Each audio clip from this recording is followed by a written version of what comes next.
दोस्तों नवनीत जेएमएच की खबरों को लाइक करें। इसके बाद पहली बार आए चैनल पर सब्सक्राइब करें, साथ ही बेल के आइकन को दबाकर ऑल कर लें ताकि हमारी खबरें पहुंचे सबसे पहले।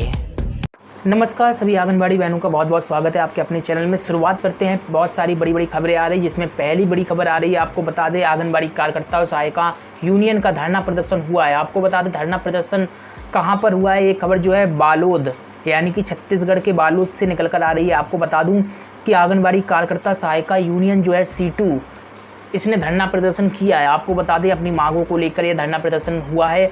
और इसी के साथ ही अहम चीज़ ये है कि SDM चिल्ली थॉमस जो है, इनको ज्ञापन सौंपा गया। संघ की जो है रूती सालनी ने बताया कि महिलाओं और बच्चों के खिलाफ हिंसाएं बढ़ रही हैं, महिलाओं के साथ भेदभाव लगातार जारी है, क्योंकि जो मांगे हैं आंगनबाड़ी कर्मियों की वो पूरी नहीं हो रही। ये भी कहा है प्रमुख मांगों में 45वें और 46वें भारतीय श्रम सम्मेलन की सिफारिशों को लागू किए जाने की मांग हुई है। आपको बता दें कि 10,000 रुपये प्रतिमाह पेंशन सहित अन्य सामाजिक सुरक्षा आंगनबाड़ी कर्मियों को दिए जाने की मांगें भी उठी हैं। आपको बता दें निजीकरण का विरोध हो रहा है। उत्तर प्रदेश में निजीकरण की खबरें तो नहीं आ रही, लेकिन पंजाब, हरियाणा और अन्य राज्यों में आप लोग सुन रहे होंगे कि निजीकरण का विरोध हो रहा है। निजीकरण करने जा रही सरकार ICDS विभाग को, ऐसा आंगनबाड़ी संगठनों का कहना है। और इसी को लेकर आपको मालूम होगा कि पंजाब में भी आंगनबाड़ियाँ कितना ज़्यादा विरोध कर रही हैं, हरियाणा में भी बहुत ज़्यादा विरोध हो रहा है। इसी को लेकर आपको बता दें विरोध किया जा रहा है और निजीकरण न किए जाने की मांग सरकार से की जा रही है। और साथ ही राज्य कर्मचारी का दर्जा दिए जाने की मांग भी आंगनबाड़ी बहनें उठा रही हैं। दूसरी बड़ी खबर आपको बता देते हैं, उत्तर प्रदेश के बुलंदशहर से निकल कर आ रही है। यहाँ पर आंगनबाड़ी कर्मियों और कोटेदारों को भी प्रशिक्षण दिया गया है। आपको बता दें क्यों प्रशिक्षण दिया गया। यहाँ पर नई योजना शुरू हुई, सूखा राशन वितरण प्रणाली, और इसी के तहत ये प्रशिक्षण कार्यक्रम आयोजित किया गया। आपको बता देते हैं सिकंदराबाद में हाईवे स्थित ब्लॉक सभागार में राष्ट्रीय ग्रामीण आजीविका मिशन के तहत 3 दिवसीय प्रशिक्षण कार्यक्रम का आयोजन हुआ। और इस दौरान महिला स्वयं सहायता समूह, कोटेदारों के साथ ही आंगनबाड़ी कार्यकर्तियों को भी प्रशिक्षण दिया गया।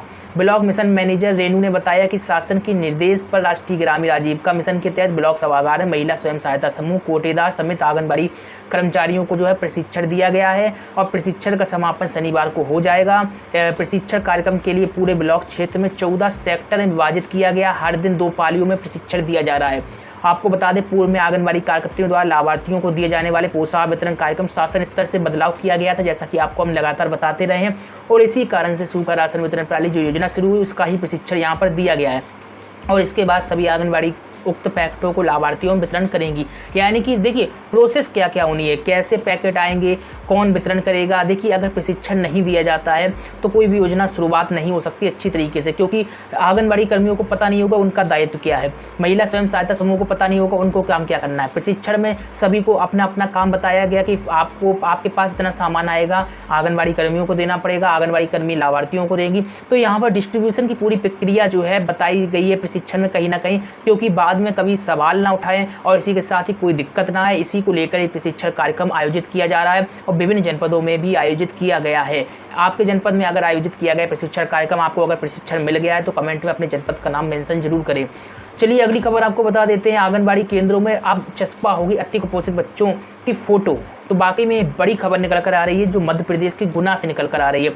अभी तक अति कुपोषित बच्चों की जो फोटो चस्पा करने का प्रावधान नहीं था, लेकिन अब ऐसा प्रावधान है कि अति कुपोषित बच्चों की फोटो चस्पा की जाएगी। हालांकि रजिस्टर में अंकित करना होता था, लेकिन अब फोटो भी चस्पा होगी। खैर आपको पूरी खबर बता देते हैं। कुपोषित और अति कुपोषित बच्चों को स्वस्थ बनाने में जन सहभागिता बढ़ाने के लिए महिला बाल विकास विभाग ने एक नई प्रक्रिया शुरू कर दी। इसके तहत अब आंगनबाड़ी केंद्रों पर अति कुपोषित बच्चों की फोटो दीवारों पर चस्पा की जाएगी। विभागीय अधिकारियों का कहना है कि इस नवाचार से इन बच्चों के स्वास्थ्य सुधार के लिए क्षेत्र के रहवासी भी मदद के लिए आगे आएंगे, सरकार का कहना है। खैर आंगनबाड़ी बहनें जो हैं क्या कह रही हैं, आंगनबाड़ी बहनें कह रही हैं कि उनका तो काम ही है, वो कर देंगी।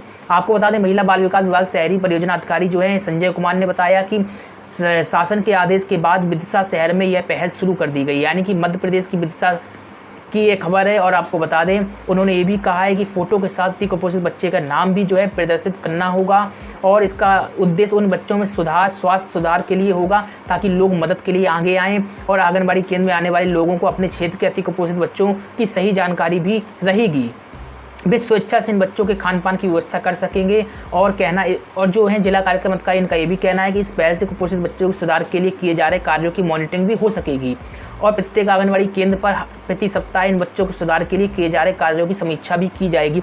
तो कहीं ना कहीं वाकई में ये विशेष पहल है, क्योंकि अभी तक ऐसा प्रावधान किसी भी जनपद में या किसी भी राज्य में देखने को नहीं मिला। लेकिन अब मध्य प्रदेश की विदिशा से एक नई पहल हो रही है। इस पहल की आप प्रशंसा करते हैं या फिर कमियां निकालते हैं? प्रशंसा करते हैं तो यस लिखिए, कमियां निकालते हैं तो नो लिखिए। जैसा आपका मत है कमेंट में जरूर लिखें। आपको बता देते हैं इसी के साथ ही गर्भवती महिलाओं के भी जो हैं फोटो लगेंगे, ये भी बड़ी कमाल की जानकारी है। इसी के साथ ही जिला कार्यक्रम अधिकारी ने बताया कि अति कुपोषित बच्चों के अलावा आंगनबाड़ी केंद्रों पर आने वाली गर्भवती महिलाओं की फोटो चस्पा की जाएगी। समय समय पर उन्हें दी जाने वाली सुविधाओं की समीक्षा होगी। तो कहीं ना कहीं एक जो है विशेष प्रक्रिया जो है यहाँ पर हो रही है। उत्तर प्रदेश के ही हाथरस चलते हैं। यहाँ पर अगली खबर जो निकल कर आ रही है, कोरोना वैक्सीन लगाए जाने को लेकर डाटा तैयार हो रहा है। जैसा कि हम लगातार कहते रहे, फ्रंट लाइन वर्करों को पहले कोरोना वैक्सीन लगाई जाएगी और इसी को लेकर देश भर में विभिन्न राज्यों में, विभिन्न शहरों में डाटा तैयार हो रहा है जो फ्रंट लाइन वर्कर हैं। आपको बता दें, कोविड की वैक्सीन लगाने के लिए शासन ने कोविड पोर्टल की स्थापना की है और प्रथम चरण में फ्रंट लाइन वर्करों को कोरोना वैक्सीन लगाई जाएगी और इसका डाटा तैयार किया जा रहा है, जिससे इसकी जिम्मेदारी डाटा प्रबंधकों को दी गई है। कोरोना की वैक्सीन आने के बाद प्रथम चरण में फ्रंट लाइन वर्कर जो है आंगनबाड़ी कर्मी हैं और इसी के साथ ही अन्य कर्मी, इनको सबसे पहले डोज दी जाएगी और इसके लिए सूची बन रही है। सूची में नाम जा रहे हैं, सब कुछ जा रहा है, डाटा जो होता है एकत्रित करके जा रहा है, फीड किया जा रहा है, ताकि जो है इन वर्करों को सबसे पहले ये डोज लगाई जा सके, डोज दी जा सके, ताकि इनको किसी प्रकार की दिक्कत का सामना ना करना पड़े। हालांकि प्रधानमंत्री मोदी का कहना है देश के अंतिम आदमी तक डोज पहुँचाई जाएगी। अब फ्रंट लाइन वर्करों को दी जा रही तो इनको पहले मिलेगी और अंतिम व्यक्ति तक पहुँचाने वाली बात हो रही तो अंतिम व्यक्ति को अंतिम में ही मिलेगी। तो ये प्रक्रिया है, फ्रंट लाइन वर्करों को पहले ये डोज दी जाएगी। अगली खबर आपको बता देते, मध्य प्रदेश के शहडोल से निकल कर आ रही, कुपोषण में लापरवाही बर्दाश्त नहीं होगी, सुपरवाइजरों पर कार्रवाई करें, ये बात निकल कर आ रही है। आपको बता दें शहडोल से खबर है, कुपोषण के जो है आंकड़े लगातार बढ़ते चले जा रहे हैं। अभी हमने आप विदिशा यही मध्य प्रदेश से खबर बताई थी, अब शहडोल से खबर निकल कर आ रही है और इसको लेकर जो है कार्यप्रणाली पर सवाल उठ रहे हैं। सवाल उठना लाजमी है, क्योंकि आखिरकार इतनी योजनाएं चलने के बाद भी कुपोषण कैसे बढ़ रहा है। कुपोषण का दंश खत्म करने के लिए मैदानी स्तर पर प्रभावी प्रयास किए जाए। उप स्वास्थ्य केंद्रों में जहाँ प्रसव हो रहे हैं, गर्भवती माताओं को सभी सुविधाएं मिलनी चाहिए। ये सब बातें हैं जो खाना पूर्ति बातें हैं। बाकी जमीनी स्तर पर क्या हो रहा है सभी को पता है। सिर्फ खाना पूर्ति करने का काम जो है अधिकारी करते हैं, बैठक कर लेते हैं, बंद कमरों में मीटिंग कर लेते हैं, लेकिन ज़मीनी स्तर पर क्या हो रहा है, वाकई में क्या आंगनबाड़ी कर्मियों को सुविधाएं मिलती है, नहीं मिलती है। योजना इतनी बड़ी बड़ी आती है। अभी आपको मालूम होगा सूखा राशन वितरण प्रणाली योजना आई, इसमें कितना बड़े पैमाने पर भ्रष्टाचार देखने को मिल रहा है। आंगनबाड़ी कर्मी शिकायत कर रहे हैं कि उन्हें जो है राशन कम दिया जा रहा है, लाभार्थी शिकायत कर रहे हैं कि कम राशन दिया जा रहा है। अधिकारियों से पूछा जा रहा है तो अधिकारी कह रहे हैं हमें नहीं पता। अब अधिकारियों को ही नहीं पता है, कोटेदारों को नहीं पता है, आंगनबाड़ी कर्मी कहाँ से ये राशन वितरण करेगी, अपनी जेब से तो वितरण नहीं करेगी। और इसी के साथ ही आपको बता दें विभिन्न प्रकार के आरोप प्रत्यारोप लगते हैं और बैठक कर ली जाती है, बंद कमरे में बैठ के आदेश जारी कर दिए जाते हैं, लेकिन ज़मीनी स्तर पर आदेश कैसे पूरे होंगे, इसको लेकर भी अधिकारियों को सोचना चाहिए। और ऐसी ये खबर है, कार्रवाई होगी, बस वही रट लगाए रखे हुए हैं। अगली खबर आपको बता देते हैं, देखिए संविदा कर्मियों को नियमित किए जाने की बात राजस्थान सरकार ने की थी, लेकिन राजस्थान सरकार ने अभी तक अपने वादे पर अमल नहीं किया। इसी के साथ ही अन्य सरकारों ने भी संविदा कर्मियों को नियमित किए जाने की बात चुनाव के समय की थी, बाद में नहीं की थी। सत्ता में आने के बाद कोई नहीं करता है वादे, सिर्फ चुनाव के पहले ही वादे किए जाते हैं। वो कितने वादे अमल में लाए जाते हैं वो सब आपको पता ही है। लेकिन अब एक जो खबर निकल कर आ रही है, आपको बता दें, एक मंत्री हैं, इनका कहना है कि संविदा कर्मियों को नियमित किया जाए, वो बहुत अच्छी बात है। संविदा कर्मियों की स्थायी नियुक्ति पर योगी सरकार अपनी स्थिति को स्पष्ट करे, ये जो है अजय कुमार लल्लू इनका कहना है। उत्तर प्रदेश से खबर है, तमाम लोक लुभावन वादों के साथ सत्ता में आई भाजपा ने चुनाव के दौरान जारी किए गए अपने लोक कल्याण संकल्प पत्र में किए गए घोषणाओं को कूड़ेदान में फेंक दिया है। जहां प्रतिवर्ष 14 लाख युवाओं को रोजगार देने का वादा किया गया और सरकार बनने के 90 दिनों के भीतर सभी रिक्त पदों पर पारदर्शी तरीके से भर्ती किए जाने की बात कही गई थी, लेकिन सब छलावा साबित हुआ। और ये सब बातें जो हैं उत्तर प्रदेश कांग्रेस कमेटी की अध्यक्ष हैं, उन्होंने जारी बयान करते हुए कही हैं और कहा है कि लगभग 4 वर्ष पूरे करने वाली योगी सरकार अपने लोक कल्याण संकल्प पत्र में किए गए 14 लाख प्रतिवर्ष रोजगार देने के वादे से मुकर चुकी है। और इसी के साथ ही कहा है संविदा कर्मी, आंगनबाड़ी निदेशक, आशा बहू, कस्तूरबा गांधी विद्यालय के शिक्षक, खेल प्रशिक्षक, रसोइया इत्यादि के नियमितीकरण के लिए सरकार कब कानून लाएगी।